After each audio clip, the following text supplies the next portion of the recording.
Olá pessoal, paz do Senhor a todos. Compartilhar com vocês hoje um pouco do livro Temperamentos Transformados, né? Que é um livro muito bom, que há alguns tempos já está no mercado, de um americano, né? Que eu não estou lembrando o nome, mas que é muito bom para a gente reconhecer o que é a os nossos temperamentos, né? A nossa personalidade. Então vou começar a ler pelo Provérbios 16:32, que diz assim: melhor o longânimo do que o valente, e o que governa o seu espírito do que o que toma uma cidade. Repetindo, melhor é o longânimo do que o valente, e o que governa o seu espírito do que o que toma uma cidade. Então, o proverbista ele fala que se você for longânimo, se você for calmo, se você controlar o seu temperamento, vai ser melhor do que ser um valente ou do que até mesmo governar uma cidade, né? Tomar uma cidade, né? Como alguns dizem. Mas do que o nosso amigo está falando? Está falando de temperamento, né? Temperamento como é você controlar a sua personalidade. Temperamento é interessante que temperamento vem de tempero, né? E esse tempero você vê que quando a gente faz algum tipo de comida, cada pessoa faz uma comida diferente. Por quê? Porque o tempero é diferente, né?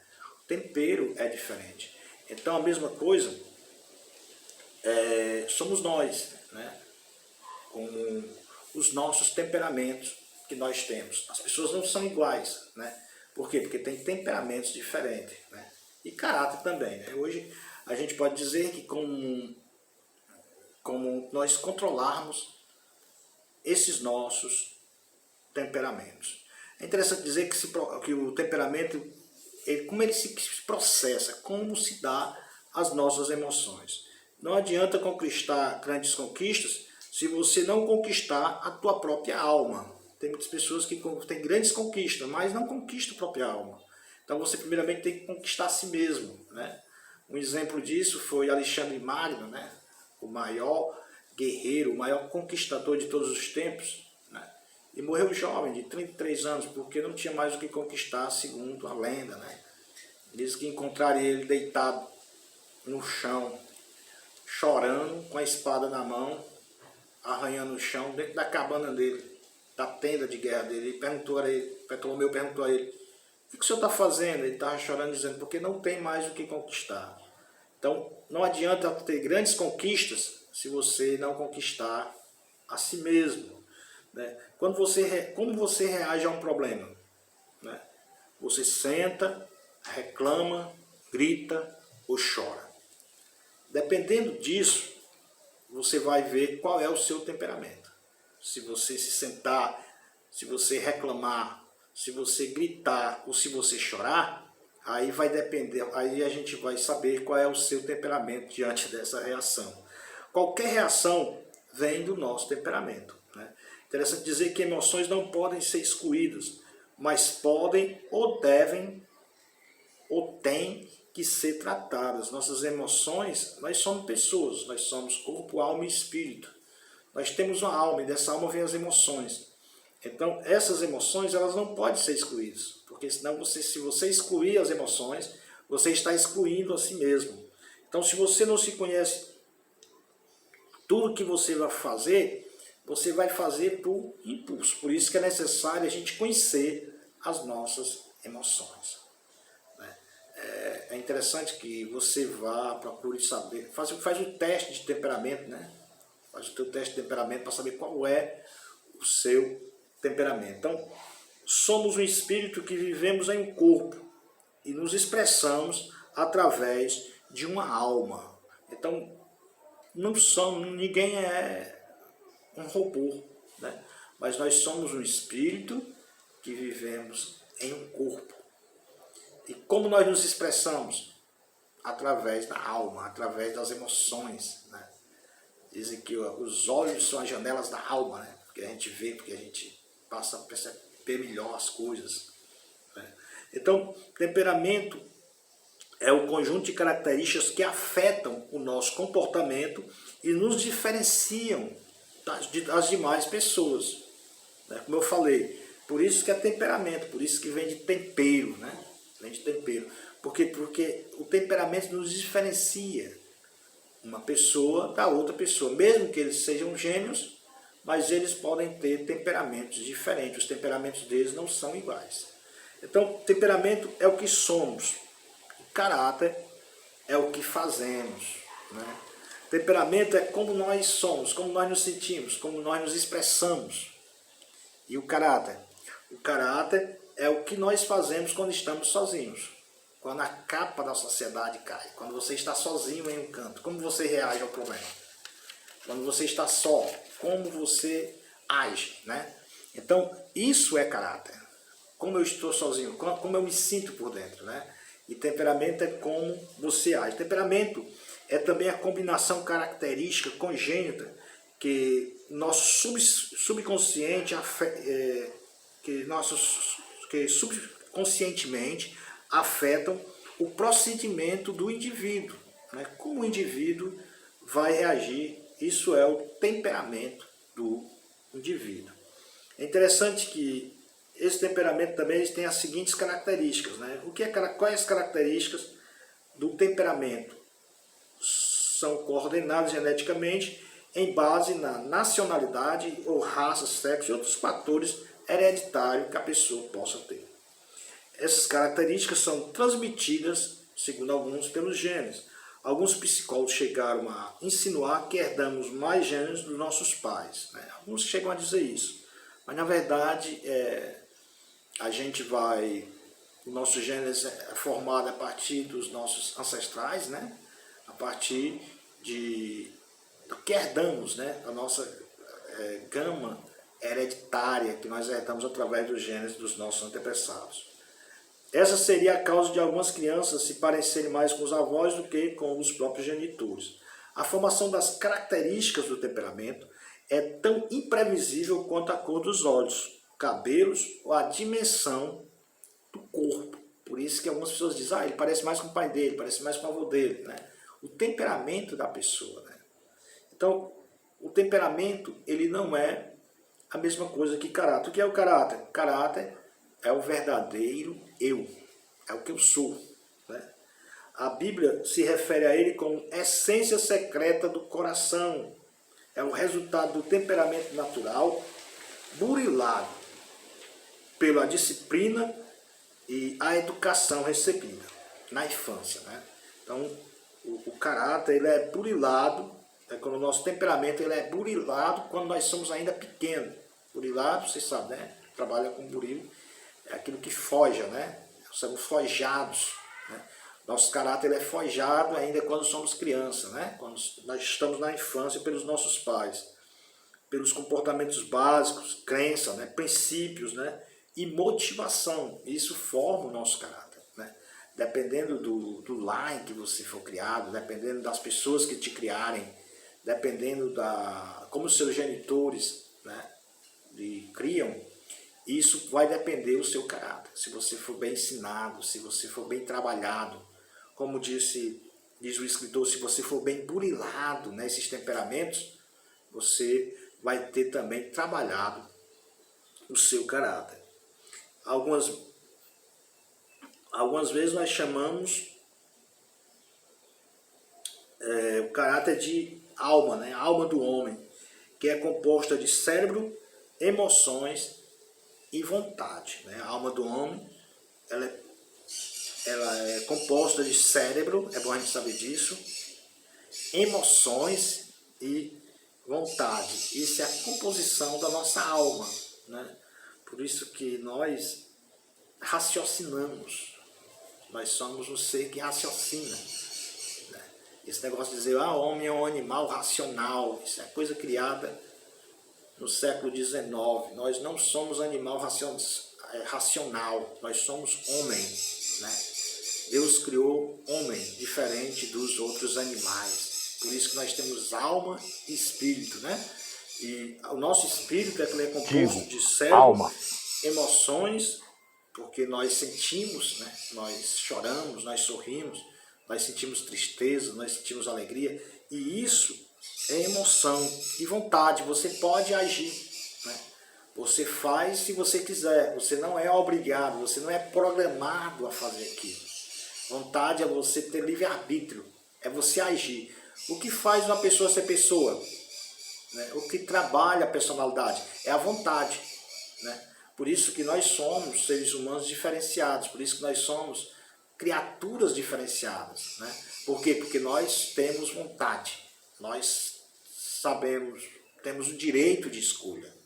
Nós podemos escolher entre uma coisa e outra, e isso é vontade. E isso faz parte da nossa alma, né? Isso faz parte do nosso caráter, assim como o temperamento, as emoções que nós sentimos, e também o cérebro, que raciocinamos, né? Então, isso tudo junto forma o que nós chamamos de personalidade. O que é personalidade? É o semblante externo de nós mesmos, né?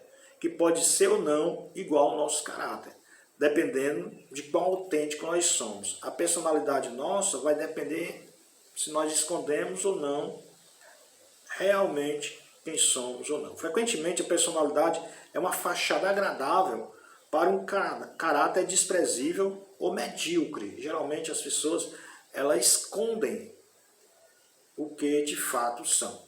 Né? E como elas escondem o que de fato elas são, essa personalidade dele é uma fachada agradável para um indivíduo, para um caráter do indivíduo medíocre ou desprezível. Ele não vale nada, mas finge que vale alguma coisa. Ele interiormente é um monstro, como a gente vê, mas por fora ele é uma pessoa agradável, ele ri, né?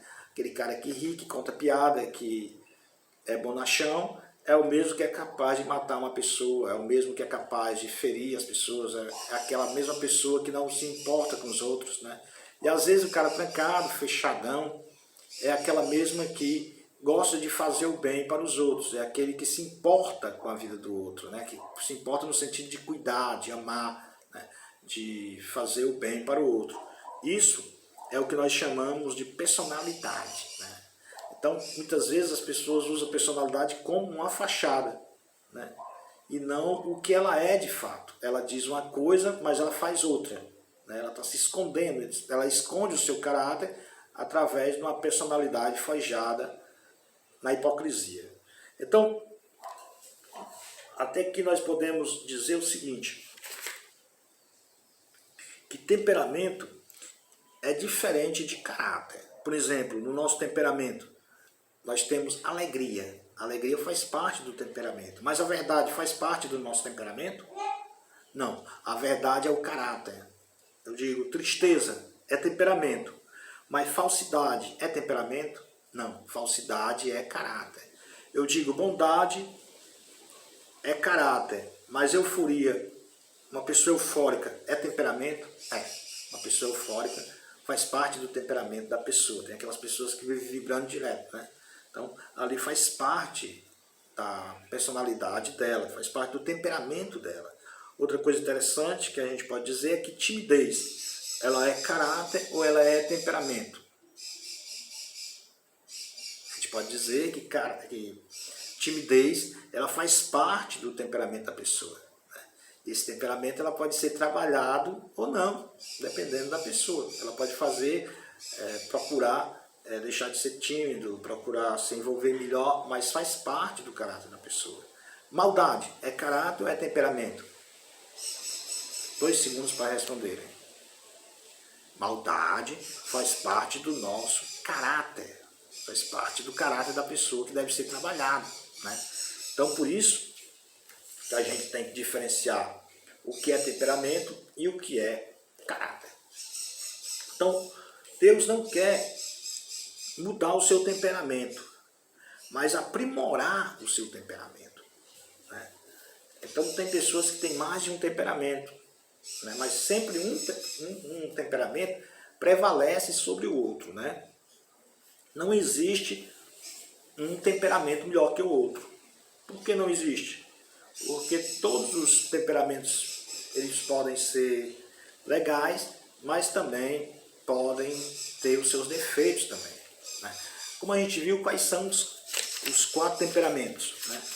Os 4 temperamentos que o temperamento transformado precisa? Sanguíneo, colérico, melancólico, né? E fleumático, né? Fleumático. Então, a gente pode dizer que esses 4 temperamentos, eles têm os seus lados bons, mas também esses 4 temperamentos, eles têm os seus lados negativos que precisam ser trabalhados, né? Jesus quer que você não tenha temperamento? Não, porque se você não tiver temperamento, você se torna uma pessoa nula, você é anulado. Ninguém pode anular a si mesmo, você não pode anular aquilo que você é. Então, é a sua essência, o temperamento é a sua essência, né? Deus não quer mudar o seu temperamento, mas aprimorar, como já falei, o seu temperamento, né? E é interessante que a Sara riu em Gênesis 18, 12 ao 15. Ela era colérica. Sara era uma pessoa colérica. Se você não administrar o seu temperamento, você vai pecar contra Deus. Se você não administrar quem você é, aquilo que você quer ser, então você vai pecar contra Deus. Por isso que nós devemos administrar os nossos temperamentos, né? É interessante dizer que quando o colérico é confrontado, geralmente ele nega o que fez. Não, eu não fiz. A Sara, ela foi confrontada pelo anjo do Senhor quando ela riu. E você vê que ela negou. Não, não fiz isso, não. Fez. Não, não fiz, não. Fez. Então, o colérico, ele faz as coisas num grito, mas quando ele é confrontado, o colérico, ele nega. É interessante nós dizer também que o colérico, ele outra figura também que era colérica, é o de Judas, né? João 12, 4 ao 6, a gente vê que Judas era colérico, né? Agia por impulso. E o que acontece é que quando se age por impulso, geralmente você age errado. Você não pensa antes de agir. A gente vê que ele reclamou da mulher porque a mulher estava derramando perfume aos pés de Jesus, né? Ele diz, Jesus, isso aí poderia ser vendido para dar para os pobres. Aí a Bíblia diz, não é porque ele se importasse com o pobre, mas era porque ele era ladrão. Ele tinha falha de caráter. Ele reclamou ali porque ele viu que era um desperdício, que poderia ser usado em benefício dele aquele dinheiro. Por quê? Porque ele roubava o dinheiro que era posto na sacola das ofertas, né? Se eu fosse Judas, se eu tivesse essa falha de caráter, o que eu poderia fazer num colégio apostólico? Eu diria, Jesus, não me coloca para ser tesoureiro não, né? Me coloca num lugar que não precisa de dinheiro, na secretaria, me coloca para ser porteiro, coloca para, que mais? Para ser acomodador, para ser o zelador da igreja, mas não me coloca na tesouraria não, que é onde tem uma falha grave de moral. Então, muitas vezes a gente tem que saber disso, saber com quem, as nossas falhas, que é para quê? Para a gente não pecar, para a gente não cair.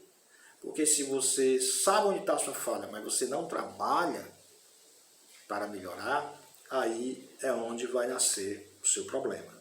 O problema de Judas é que ele simplesmente aceitou a tesouraria, né? Mesmo sabendo que não podia ver dinheiro que ele estava no bolso dele, né? Então, é interessante que a gente pense sobre isso, né? Moisés era fleumático, né? E fleumático, a gente sabe que ele trabalhou isso também, né?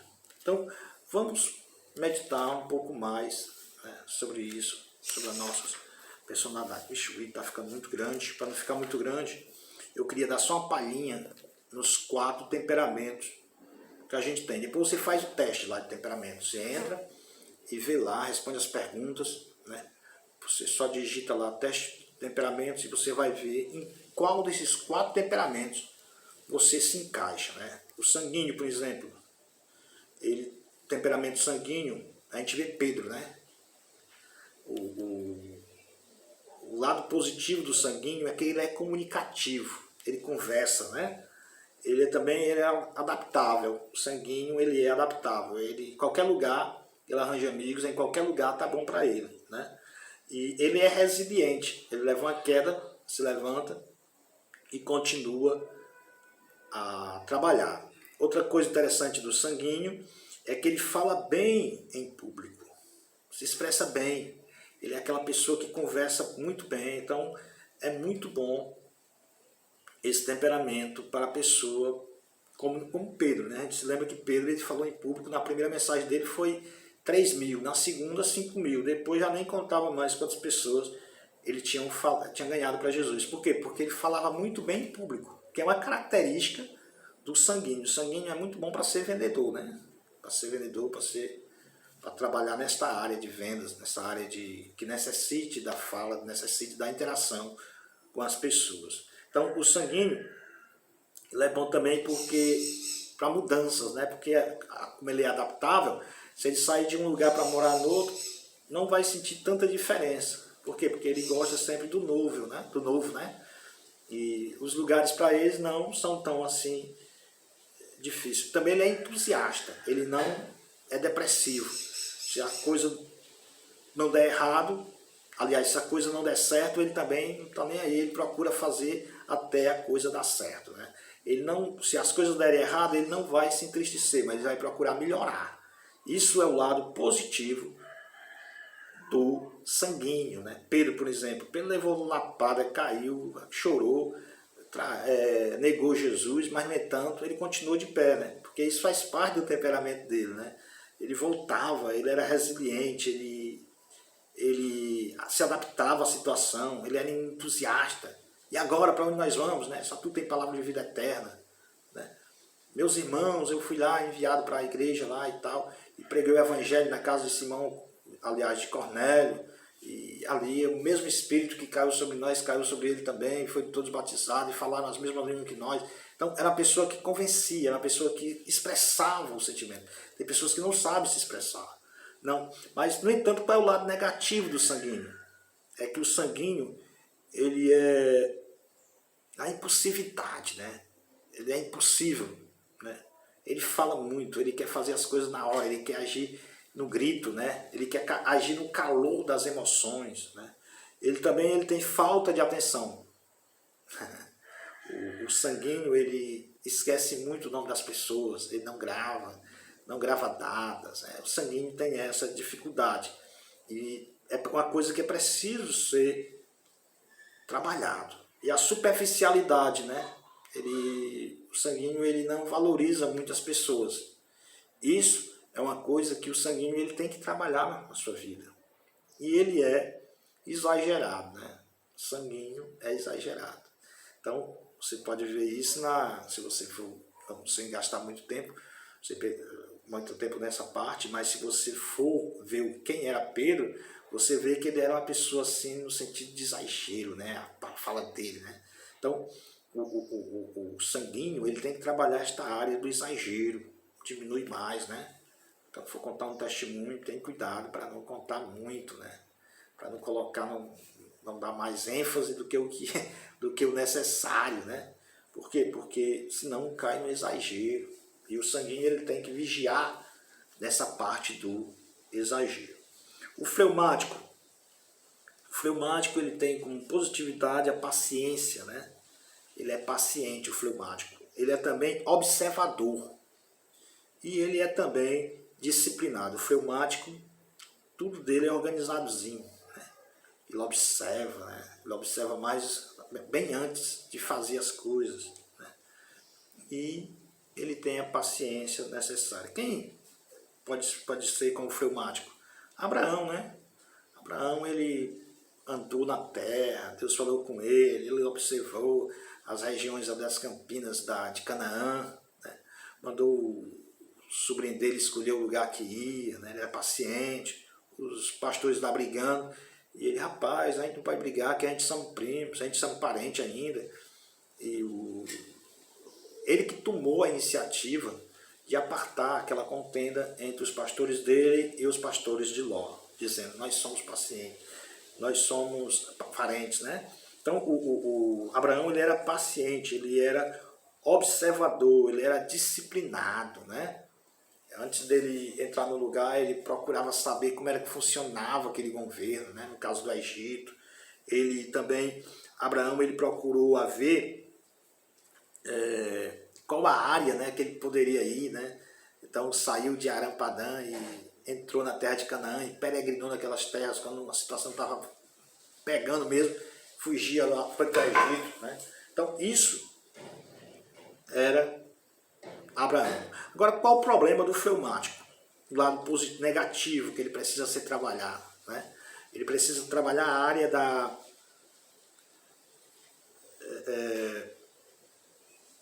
resiliência, né? Resiliente à mudança, né? Então ele é muito resiliente à mudança, ele fica naquela, ele é indeciso, o fleumático ele é indeciso. Se Deus não chegar e não falar para Abraão, Abraão faz isso, ele não faz, né? Na hora de jogar Sara, na hora de duas mulheres dentro de casa, você imaginou, o cara tá com duas mulheres dentro de casa? Tem que dispensar uma aqui, não pode, senão o caso vai virar um verdadeiro centro de guerra, né? Agar e Sara dentro de casa. E aquela confusão toda, os meninos brigando, Ismael com Isaac, arengando com Isaac. Então foi quando a Sara tomou uma atitude. Por quê? Porque Sara, ela era colérica, né?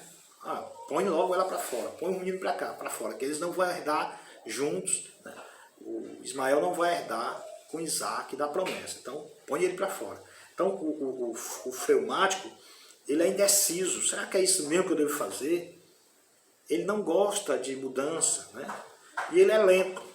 Os fleumáticos são lentos para resolver problema. O problema é para ser resolvido hoje e o fleumático ele leva dias, né, para resolver uma coisa que poderia ser resolvida na mesma hora. Por quê? Porque ele é observador, ele tem aquele negócio de ficar vendo o que vai fazer depois, né? Então o fleumático ele é isso. O colérico, o lado positivo do colérico é que ele é determinado, tem habilidade de liderança e ele é prático. Quem é esse colérico? Um dos exemplos de pessoas coléricas que eu estou falando, além do que eu já falei, né? Paulo, né?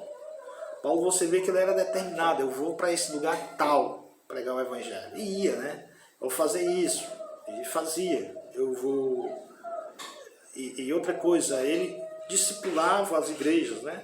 Então ele era uma pessoa prática, era uma pessoa que tinha habilidade de liderança, ele era uma pessoa determinada a fazer as coisas. Por isso que o evangelho cresceu tanto, né, na época de Paulo. Por quê? Porque ele saiu, né, ele organizou igrejas, ele liderou equipes missionárias, a primeira equipe com João Marcos e com Barnabé, a segunda equipe com Lucas, Silas, né, e depois Timóteo.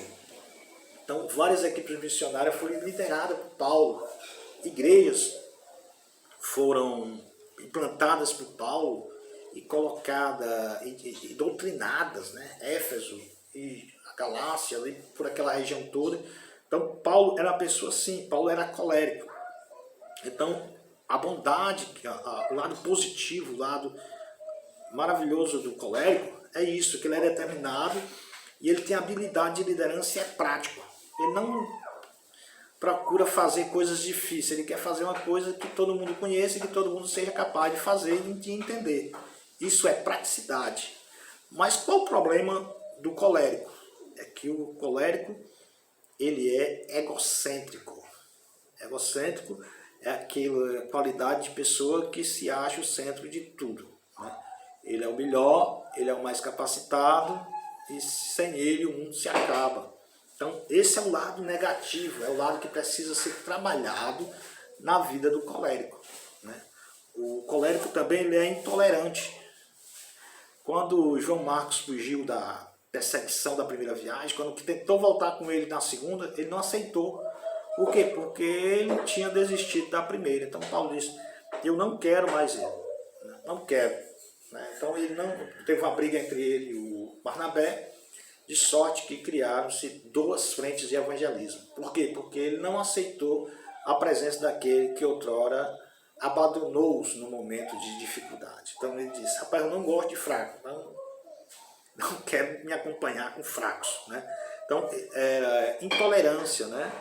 E uma das características que deve ser trabalhado com o temperamento colérico é a intolerância. E a impaciência também. O colérico, ele é impaciente, né?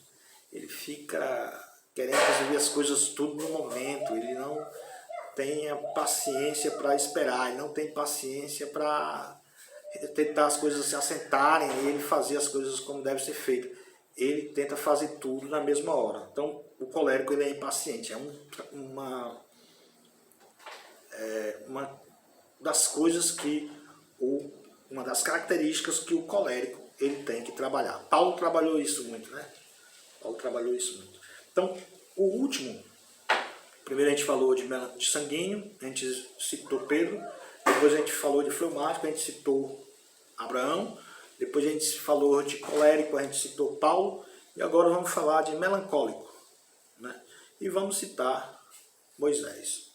Vamos começar. Estou gravando. Então, o melancólico, ele tem sua parte positiva, né? Qual a parte positiva do melancólico? É a sensibilidade aflorada, né? Ele é sensível. O melancólico, ele é uma pessoa sensível. Outra coisa, o melancólico ele é profundo, né? Ele é detalhista, né? Ele se importa com os detalhes. Então, o melancólico ele é detalhista, ele se preocupa com os detalhes das coisas. O sanguíneo não, né? O sanguíneo ele faz as coisas lá e não se preocupa com os detalhes, né? Os outros também não. Mas o melancólico, ele se preocupa com os detalhes. Então você tem que ter cuidado. Você pode ser melancólico, tem um temperamento melancólico, e algumas pessoas já confundir com depressão, porque hoje em dia o negócio está feio. Qualquer coisa é depressão, qualquer coisa é doença da alma, qualquer coisa é isso, é aquilo. As pessoas sempre têm um remédio para tudo, mas pode ser o seu temperamento. Vamos trabalhar o nosso temperamento, né? Vamos melhorar o nosso temperamento, né? Antes de tomar remédio, antes de se preocupar, será que isso é uma doença, né? Pode ser o seu temperamento que você você tem que trabalhar ele, né? A ansiedade da alma. Ora Jesus que lança sobre ele toda a tua ansiedade, que ele tem cuidado de você. Então o temperamento do melancólico, ele é sensível, né? A sua sensibilidade ele é aflorada, ele é profundo, né? E também ele é detalhista, mas também ele é introvertido, né? Ele não é muito de ficar, o cara fica contando a piada e diz, ele gosta mais de ouvir uma coisa sensata, não é muito chegado a piadas, né? A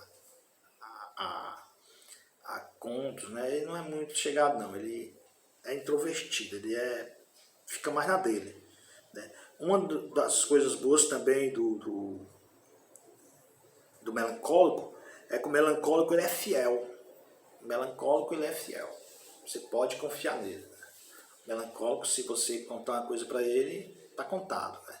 Se ele falar para você que pode confiar nele, você pode confiar mesmo que o melancólico ele é fiel às pessoas que elas gostam, né? Que eles conversam, né? Então o melancólico também, eles são desconfiados, mas não desconfiados no sentido de desconfiança, mas no sentido de prevenidos, né? O melancólico ele é prevenido, ele não gosta ele não vai cair numa esparrela qualquer. Por quê? Porque ele se previne das situações. E isso é muito bom, né? Uma pessoa prevenida, uma pessoa que desconfia, uma pessoa que não é ingênua, né?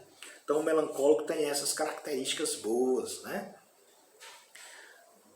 O que o melancólico ele precisa trabalhar? O seu egoísmo, né? As pessoas melancólicas geralmente são egoístas. Quem é que eu posso dizer que é o melancólico? Moisés, né? Moisés, né? Eles são também pessimistas, né? E são inflexíveis. Mas isso não quer dizer que a pessoa seja isso tudo e tal, mas que eles devem trabalhar essa área do egoísmo, essa área do pessimismo e essa área da inflexão, né? Você vê quem? Moisés, né? Moisés, um exemplo disso é que ele estava lá quando falou com Deus, ele estava no monte, subiu no monte sozinho. Né? Para quê? Para falar para ver o que estava acontecendo ali, que os animais, né, as suas ovelhas lá, né, aquele incidente lá da sarça ardente, ele estava sozinho. Né? Depois ele falou que não sabia mais falar com ninguém, aí foi quando Deus mandou que ele se unisse ao irmão dele. Então, para falar a Faraó. Então,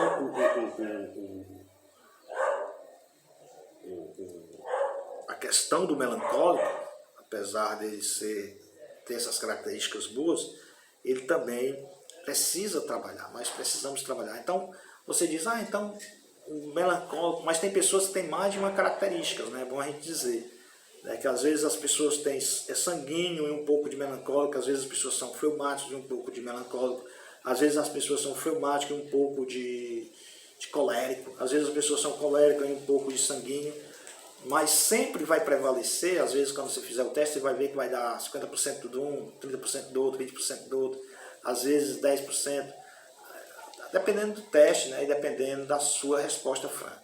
Meus irmãos, Deus abençoe a todos, né, e que nós possamos trabalhar aquelas áreas que nós precisamos do nosso temperamento, da nossa alma.